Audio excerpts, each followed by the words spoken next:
नमस्कार दोस्तों। VN study classes में आप लोग का स्वागत है। और आज एक नया टॉपिक लेकर आया हूँ जिसका नाम है टिश्यू यानी उत्तक। तो आज हम लोग समझेंगे उत्तक के बारे में।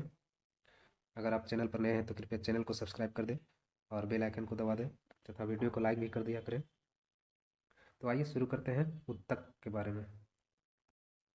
सबसे पहले हम लोग जानेंगे कि उत्तक होता क्या है, उत्तक किसे कहा जाता है। तो एक समान कोशिकाओं के समूह को उत्तक कहा जाता है। यानी एक समान शरीर में एक समान बहुत सारे कोशिका होते हैं, उसके समूह को उत्तक कहा जाता है।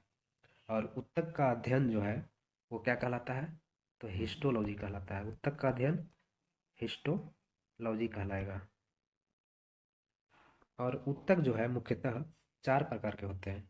एक होता है पेशीय उत्तक यानी मस्कुलर टिश्यू। एक होता है तंत्रिका उत्तक न्यूरॉन टिश्यू।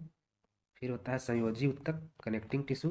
और एक होता है उपकला उत्तक जिसे एडिपोज टिश्यू कहा जाता है। तो इन सब के बारे में एक एक करके डिटेल से जानेंगे। तो पहले देखते हैं हम लोग पेशीय उत्तक को। पेशीय उत्तक क्या होता है। तो पेशीय उत्तक जो है वो तीन प्रकार के होते हैं। इस उत्तक से पेशीय उत्तक से हमारे शरीर की मांसपेशियां बनी होती है, इसलिए इसे मस्कुलर टिश्यू भी कहा जाता है। पेशीय उत्तक किसे कहा जाता है, तो जिस उत्तक से हमारे शरीर की मांसपेशियां बनी होती है वह कौन सा उत्तक होता है, पेशीय उत्तक होता है। मांसपेशियां जो है तीन प्रकार की होती हैं। एक होती है रेखीय मांसपेशियां जिसे ऐच्छिक मांसपेशियां भी कहा जाता है।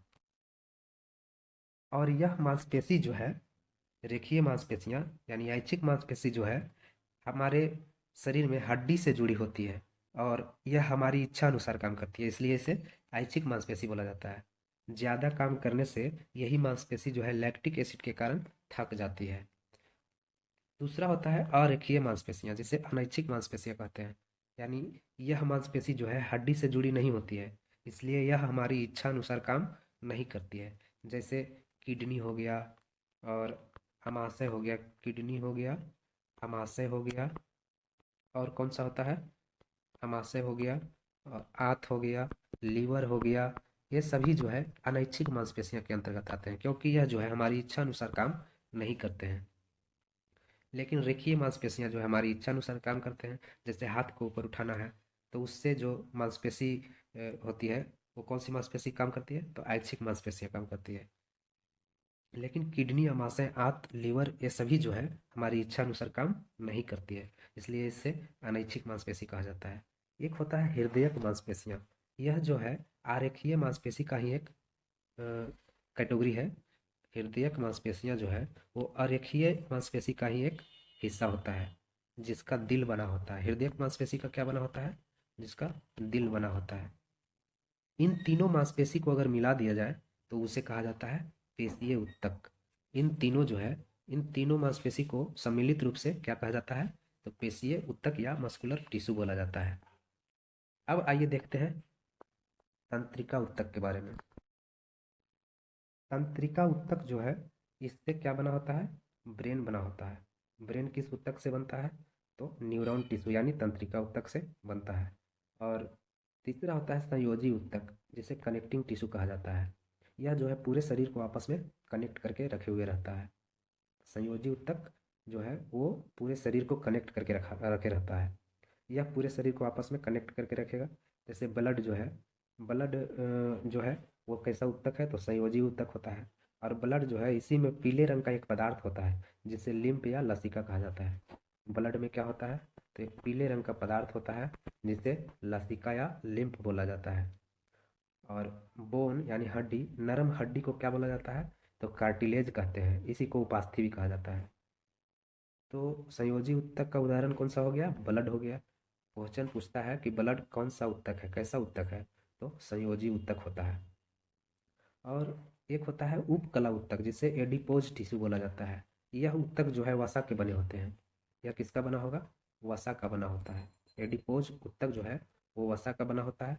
यह वसा में सुंदरता, यह जो वसा है हमें क्या करता है, सुंदरता प्रदान करता है। और वसा हमें जो है सुरक्षा भी प्रदान करेगा। उपकला उत्तक में वसा होता है और वसा जो है हमारे शरीर को सुंदरता प्रदान करता है और वसा हमें सुरक्षा भी प्रदान करता है। और वसा जो है ठंड से भी बचाता है। जैसे महिलाओं में अधिक वसा होता है, पुरुषों की अपेक्षा लगभग 20% वसा अधिक होता है महिलाओं में, इसलिए पुरुषों की अपेक्षा महिलाओं को ठंड कम लगती है। और यह उपकला उत्तक जो है वो चमड़े के ठीक नीचे पाए जाते हैं। ऊपर वाला जो हमारा शरीर का स्किन है उसके ठीक नीचे जो है कौन सा उत्तक होता है, तो उपकला उत्तक होता है। बूढ़े हो जाने पर उपकला उत्तक घट जाता है, जिससे चमड़े सिकुड़ने लगते हैं और झुर्री भी पड़ जाता है। तो बूढ़े होने पर चमड़ा जो है वो सिकुड़ता है, किसके कारण, तो यही उत्तक की कमी के कारण, यानी एडिपोज टिश्यू के कमी के कारण सिकुड़ने लगता है। क्योंकि क्योंकि इस उत्तक में वसा पाया जाता है, और वसा उम्र बढ़ने पर धीरे धीरे घटने लगता है, इसलिए जो चमड़ा है वो सिकुड़ने लगता है और झुर्री पड़ जाता है। तो हम लोगों ने क्या देखा कि उत्तक जो है वो 4 प्रकार के होते हैं। पेशीय ऊतक के बारे में हम लोगों ने जाना कि इससे हमारा शरीर का जो मांसपेशी है वो बना होता है, और तंत्रिका ऊतक से ब्रेन बना होता है। इससे पेशीय ऊतक से क्या बना होता है, तो मांसपेशी बना होता है, मांसपेशी होता है बना। और तंत्रिका ऊतक से क्या होता है, तो ब्रेन हमारा जो है वो तंत्रिका ऊतक से बना होता है, यानी न्यूरॉन न्यूरॉन टिश्यू से बना होता है। और संयोजी ऊतक का उदाहरण क्या है, तो ब्लड जो है वो संयोजी ऊतक का उदाहरण होता है। और उपकला उत्तक यह किसका बना होता है, तो यह वसा का बना होता है। और यही उपकला उत्तक की वजह से हमारे शरीर की सुंदरता बनी रहती है। और मैंने क्या बताया कि पेशीय उत्तक जो है वो 3 प्रकार के होते हैं। एक होते हैं रेखीय मांसपेशियां, जिसे ऐच्छिक मांसपेशी भी कहा जाता है, और वह हमारी इच्छा के अनुसार काम करता है। दूसरा होता है अरेखीय मांसपेशी, जिसे अनैच्छिक मांसपेशी भी कहा जाता है, वह हमारी इच्छा के अनुसार नहीं काम करता है, क्योंकि वह मांसपेशी हड्डी से जुड़ी नहीं होती है। तीसरा मैंने बताया कि हृदयक मांसपेशियां, यह जो मांसपेशियां हैं वो किसका कैटेगरी मैंने बताया कि अरेखीय मांसपेशी का ही कैटेगरी है हृदयक मांसपेशियां, जिसका दिल बना होता है। फिर मैंने बताया कि तंत्रिका ऊतक जो ब्रेन में होता है, सॉरी, तंत्रिका ऊतक से ब्रेन बना होता है, संयोजी ऊतक का उदाहरण ब्लड होता है, और उपकला ऊतक वसा से बना होता है। तो दोस्तों, आज मैंने टिश्यू के बारे में बताया, टिश्यू 4 प्रकार के होते हैं, सभी के बारे में मैंने बताया। तो आप लोग को वीडियो अगर अच्छा लगा हो तो कृपया वीडियो को लाइक कर दें, और चैनल को सब्सक्राइब कर दें, तथा बेल आइकन भी दबा दिया करें, ताकि ऐसा ऐसा ही वीडियो में और भी लाता रहूँ। तो मिलते हैं नेक्स्ट वीडियो में, तब तक के लिए।